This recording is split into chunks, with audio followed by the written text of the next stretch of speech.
Yeah. I'm also curious.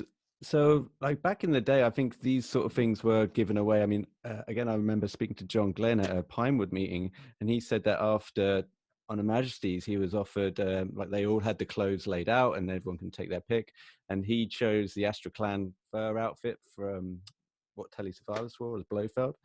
Oh, Uh, really? he Oh, that's had he cool. had a couple of shifts in it, wore it for a few seasons, and then binned it. I said, "Oh, okay. Well, so that's gone." But nowadays, and perhaps you'll be able to tell me, are these things so much are going to be harder to come by in the future? Because I imagine that unless you're at the tip of the spear as an actor, you won't be able to take these props home with you, or these costumes, or these suits. Do you know if it's going to be harder in the future to get hold of these because they're just going to be like owned by the production company and the archive Yeah, units? they're managed very, very differently now. You know, when I first started collecting, when I first started prop stores, so much of the content that was used on the films was either made to hire, so it was made by like an armorer, or it was made by a costume house, and it was rented into the production. And the way that those companies continued to generate revenue is that it would come back to them, and then they would repaint it, they would refinish it, and then they would rent it out to another film.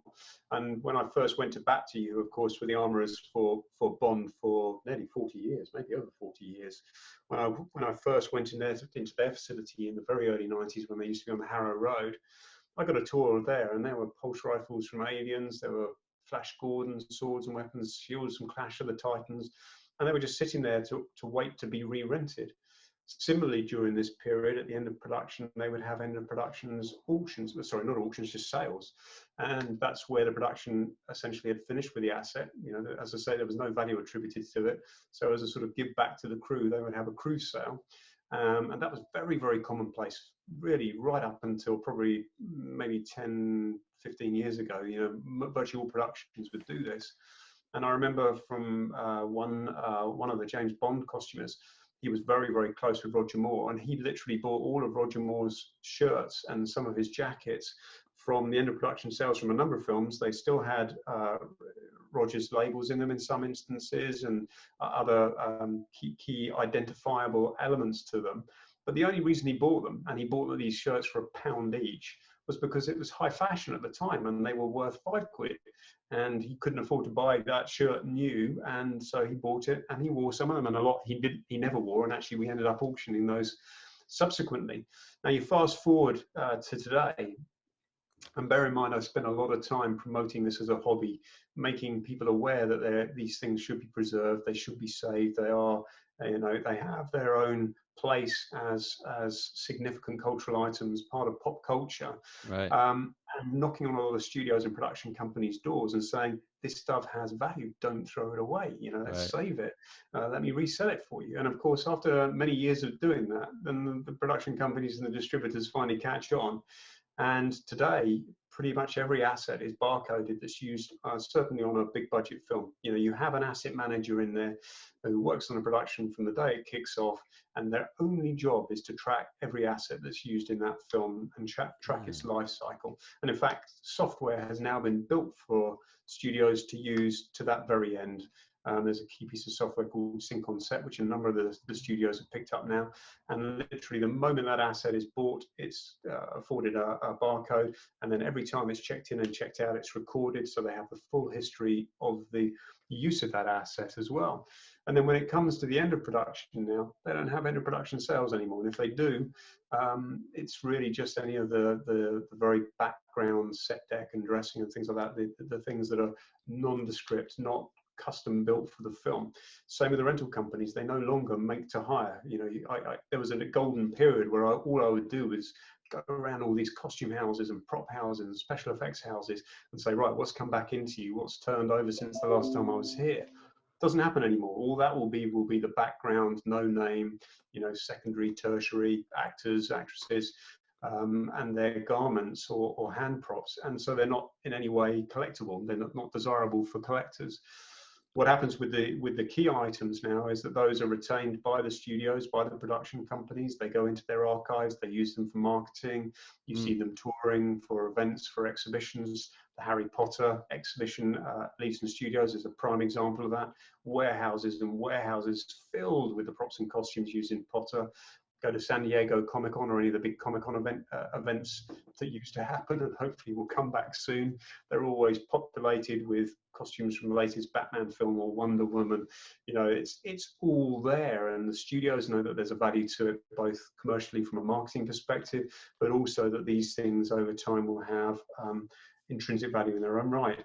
So, you know, you've got a lot of different facets that answer your question there. I'm sorry, it's a bit of a lengthy answer. No, no.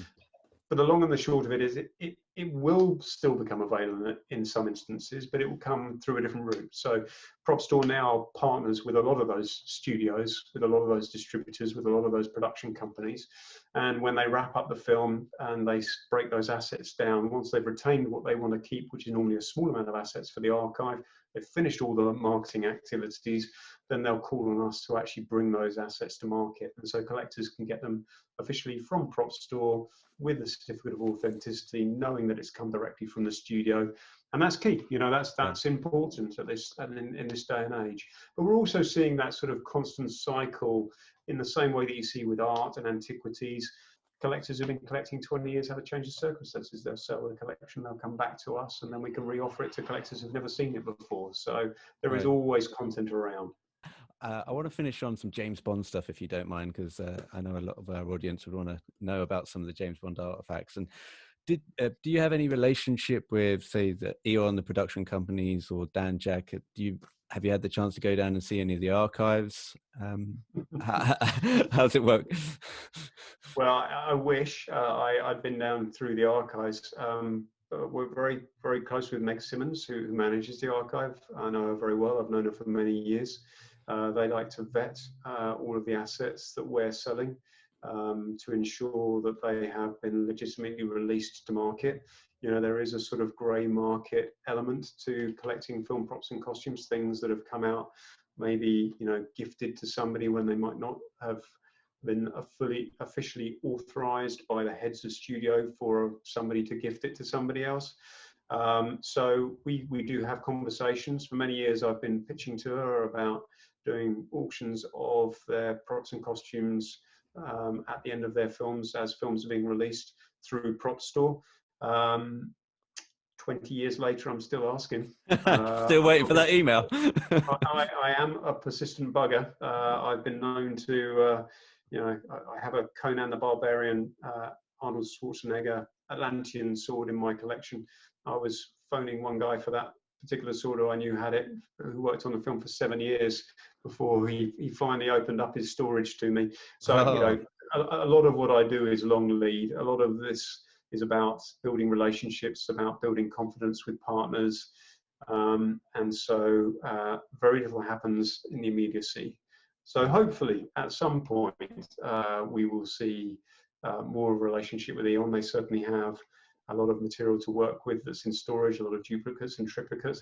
Generally what we've seen come out and become available to us has been ex-rental content or alternatively material that has been donated to charity auctions. So EON have been pretty active over the years in donating material to things like the NSPCC auctions, charity balls, also the NFTS, the National Film and Television School. They donated to them. Many other events and supported charities as well.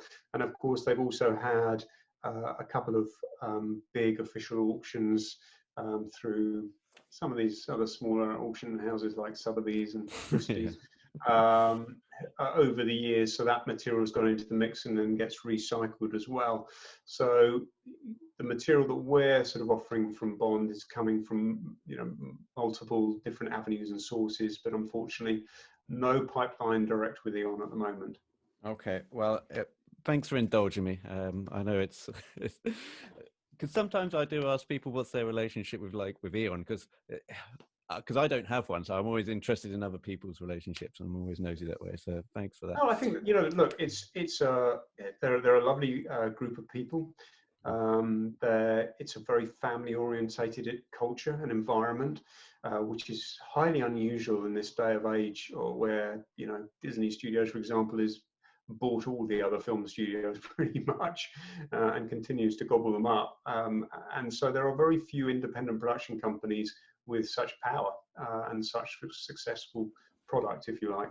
And so, but they're still very approachable. They're very accessible, but they're also very guarded of their IP, of their property, Mm. and rightfully so. So I'm sure that if you approach them, you'd be able to have a conversation. But it's just a question where it will go from there, really.